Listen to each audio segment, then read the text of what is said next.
Hello and welcome back to Wave Support. I want to thank you for sending the email correspondence from your second clinical request. I wasn't quite sure exactly what you needed in terms of assistance, but I appreciate the emails that help clarify what kind of input that you're looking for.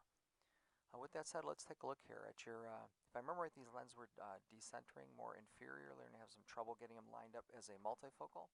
So if we look at your designs, I pulled up the topographies from your original topography for the right and left eye, as well as the newer topographies. So if you look at this right eye up here, the first image to the left was the original one, the second one is your new one. And you notice the big thing, you got more data. And as you know, anytime you get more data is better. It gives you more points to design off of. But you will see that it does confirm this higher ridge that you have around between 12 and 3 o'clock, as well as a little bit of ridge down at the bottom. And so if we look at your design in this right eye, and this is your original designs, and these are actually very nice looking designs in general. And I think what you end up running into is just some, not that designs look bad, but you get some weird interactions on that cornea. I like the fact that this back surface of the lens mimics the front of the cornea. That looks really nice. But if we look at the contour as it relates to this cornea here, you'll notice that we're pretty well lined up here in this meridian. Got a little bit of a bubble here. Got a little bit of a downturner in this area in the landing zone. And then you got this area that opens up in these areas here. And if we get back up in this area, we got the ridge.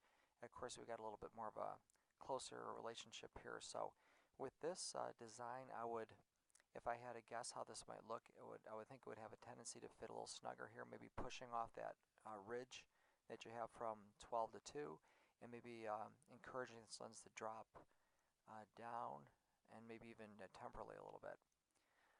So the key with that, there's a couple ways to get lenses to center. One is to make them as big as you can possibly get them, and I see one a little larger with the 10 on this second design that you tried. If you can go bigger, I'd go as big as you can in this cornea because some of those irregular areas are way out in the periphery. And secondly, you might want to even consider going to a freeform design. And I'm going to pull this out of the way and bring up a little mocked up lens that I did. And what I did in this particular case, I used the new topography for the right eye. And I still set it at about 10.0. You could probably go 11.0 if you can get away with it. And I just went through and actually set this up and went for a freeform design. And now what you'll notice is you've got that back surface matches the front surface, back surface of the lens matches the front surface of the cornea quite closely. But you tend to look at this simulated relationship of the tear film, and you notice it's pretty even all the way around.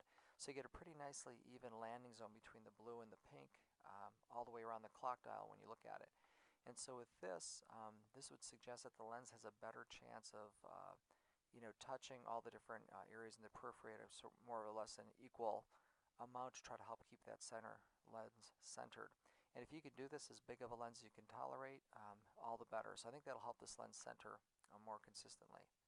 If we look at your left eye, again, if we look at the two right images on the top, the left one is the original topography and the right one is the newer one.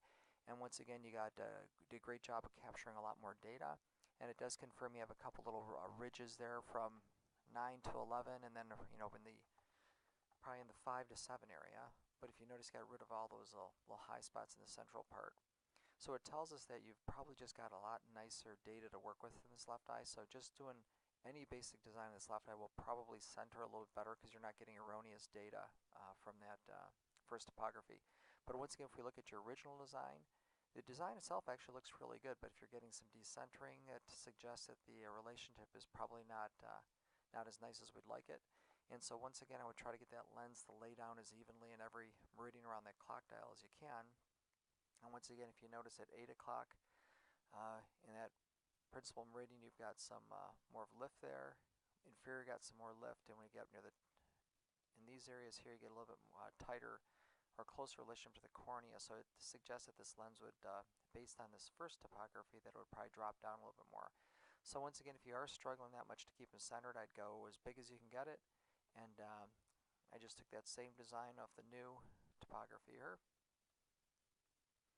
And once again, this is using the right-hand topography. What I basically did is I went over to freeform design once again, with the theory being looking at each meridian, trying to get that lens to lie down in each meridian around the clock dial more evenly, and that should help give this lens the opportunity to center better on the eye. As far as the bifocal size, I think I think you're right from your initial clinical requests. Unless you can get these lenses to center better, you're gonna have trouble getting good vision. So if you can work on getting them centered, then you have a fighting chance of getting those optical zones to work better. And if these lenses are more for distance and mid-range, then you may want to keep that distance optical zone a little bit larger, so that way you don't crowd the distance as much, and that should help out quite a bit with these designs. Well, hopefully that'll help get you moving in a better direction. These are some of the most challenging cases. They look great on paper, seem like it'd be pretty straightforward, and then you have a lens that doesn't want to center. And again, the bifocal makes it a little more challenging. Without the bifocal in there, you have a little more wiggle room for these lenses to decenter. But as you know, we got to get them centered nicely with the bifocal design. So I wish you well with this case. Sorry about the confusion earlier in the emails. I hope this gets you back on the right track. Have a great day, and thanks for contacting Wave Support.